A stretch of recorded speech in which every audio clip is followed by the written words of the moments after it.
What is going on, guys? Welcome back to the channel. My name is Miguel. You're watching Miguel EDC, the channel where we talk everything EDC gear here. And today, checking out a brand new concept right here. This one is the Niko, right?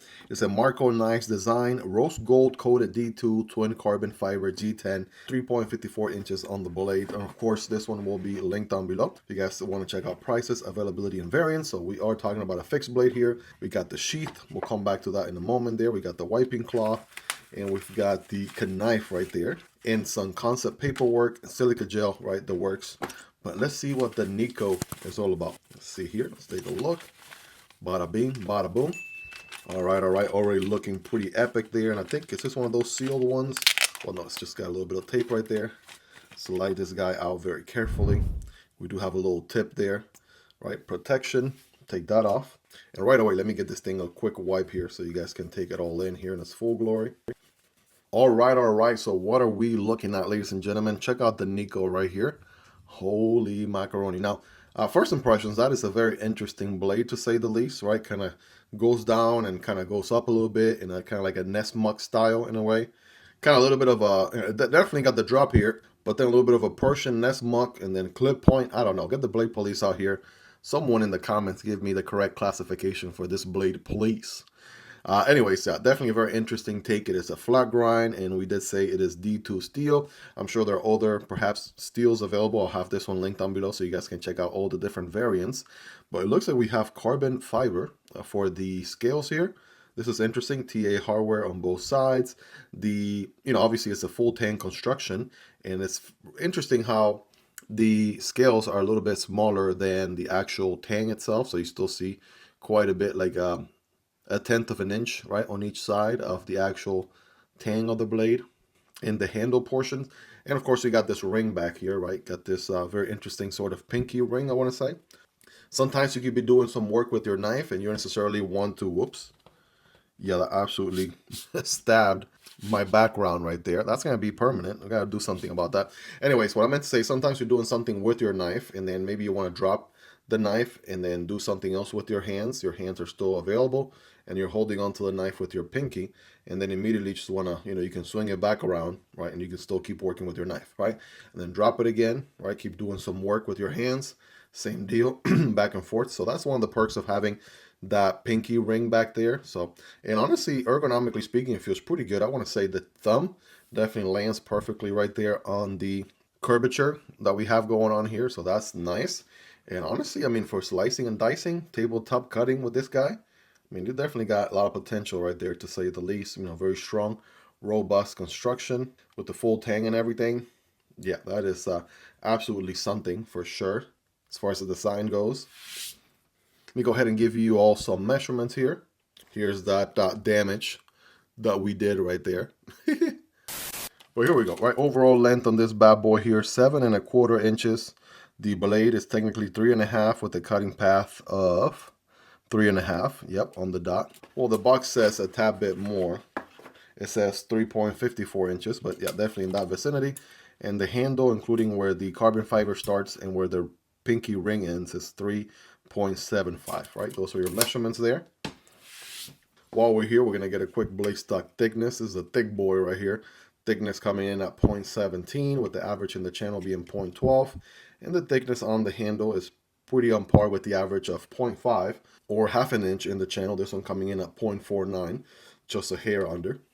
Right, I want to say without the sheath, it feels like perhaps somewhere around 4 ounces, 4.5. I'm going to go with 4.5. All right, how about 4? Okay, 4 on the dot. That's very impressive right there. 113 grams or 4 ounces. Now, if we do the sheath, and we're going to look at the sheath here a little bit closer in a second, right? We can check it out here. 6.2 ounces with the sheath, or 176 grams, right? Pretty nice. Again, really great way for EDC, maybe being a fixed blade and all. Checking out the sheath here, right? We have your pretty standard sheath going on with a drain hole on this side. Right, nice construction all around. Now, we do have this pocket clip, which you can, I guess the Phillips there is a little bit loose, so you can at least adjust it 90 degrees, right? This will allow for a belt carry that you can clip on, and this is your scout or horizontal carry, or you could turn it around, right? And again, once you want it in the position you want it permanently, you want to tighten up this one screw right here. That'll make it permanent. This is your vertical carry right there, right? So you have those two options. Don't even need to move the pocket clip around, right? Especially because there's only two of them right here, and you're not going to be able to flip the whole thing around. The distance between these two holes is greater than the distance between these two. So this absolutely solves that issue, which I absolutely love to see. Then as far as the in and out, I'm just going to go ahead and flip it back to Scout Carry. Thank you. So we got some room in here. As far as the going in and out experience, we're not got a nice satisfying click, no rattling of any kind, and yeah, it feels pretty good going in and out. Does a good job holding it in place as you would expect, and it definitely gets the job done here. If I wanted to put my pinky around it here, if I wanted to put my pinky in the hole and then use my thumb, all right, that works pretty good. I want to say there's multiple, right? Could you possibly grip this guy in multiple different ways? You absolutely could if you wanted to. Use your index finger in the hole instead.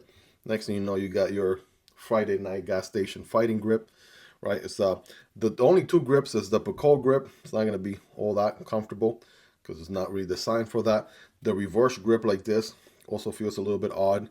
So unless you put the pinky on there, right? I don't know. It just feels like not necessarily the most ideal scenario, but at least the standard grip here and this gas station fighting grip right here, right? Those feel pretty good. But of course, let's do some quick size comparisons next to some of my other EDC fixed blades. These are some of my favorite, right? Smaller form factor EDC fixed blades that I own. That is the Kizer Smolt and the Vosteed Mink, right? Take a look there for yourself. Again, I'll have all these linked down below if you guys want to check them out as well. And I do have content on all these other knives also here on the channel if you guys want to learn more. Just put the knife name Miguel EDC on the search box and you'll find those videos right away. That right there is the LynxGear D2 blade, very affordable. This one is the Tenable Luccio. It is a bolt design. These are more on that medium category. All right, obviously you can get a little bit more cutting path with one over another. It really depends on the overall design. If you're into bushcrafting, these two are going to be pretty sweet. That is the Polaris from Kizer, and this one is the OdenWolf W Scandi. Both of them have a Scandi grind. Obviously, we're talking about a bigger fixed blade at this point. And if these don't rock your boat yet, right, for my, Miguel, where my big knives at? All right, here we go. We got the Kizer Drop Bear Fix 7. This thing is an absolutely crazy behemoth of a knife. Kind of like a pocket machete, if you would. So check that one out as well. So a little bit of every size, from smallest to medium to large to extra large and crazy size. But hopefully that gives you an idea, more or less a ballpark, where these land. But you already know what time it is. It is time to get scientific with it here, right? Let's see, D2 steel passes my scientific nail test right there with flying colors. Let's go 5x zoom here for some extra drama. Oh yeah, absolutely factory edge biting into that paper there right away. And let's go ahead and get some full slices. Bam, boom. Now obviously you have a lot of belly, but the tip is way higher than the pivot here, so you want to make sure you carry the cut so you don't taper off the cut at some point, right? It's possible to do that, right? If you're not aware, obviously got that belly there. I got a single wall piece of cardboard right here, cutting at a diagonal angle for better performance. It's going to look something like this, right? This is what I mean, right? So you want to kind of angle it in a little bit more. Make sure you don't taper off the cut. Funny thing is, I was just talking about that. Now, one thing I'm feeling with this one is it's a flat grind. It's not a full flat grind, so about this line right there is where the flat grind ends, and it's this thick blade. So, it's going to be robust, which is good. But, they can definitely feel that going through the cut a little bit. Also noticing this jimping here helps a ton. This jimping right there also helps me really lock in. Absolutely digging that part. But you see, I'm tapering off the cut here. That has nothing to do with the edge. That's just the blade geometry itself. So you want to be a little bit more intentional with a geometry like this one whenever you're going through a cut to really make sure you don't taper off. That's the point I'm really trying to drive home here. But yeah, answering the question, does it cut? And the answer is yes, absolutely it cuts, no doubt about it. Give it a nice little wipe here after some use. And it looks like, after you use the knife more and more, you are going to, it's going to start having some streaks and some markings on it and things like that. But that is pretty much about it, right? Obviously, it's meant for use, right? It's not meant to look pretty or anything, though this coat is definitely going to help with corrosion resistance, since D2 is not necessarily the most corrosion resistant material out there. You still want to keep it clean, you still want to, you know, keep it dry and things like that, but definitely this coat is going to help there a ton, guys. Rate this thing in the comments on a scale from 1 through 10, right? How sharp is that factory edge? 10 being the sharpest. You all let me know. Another thing I'm noticing about this one here is that I guess this whole black with bronze combo is really popular. You see that on, let's say, this porcupine model right here, right? Black and that bronze color.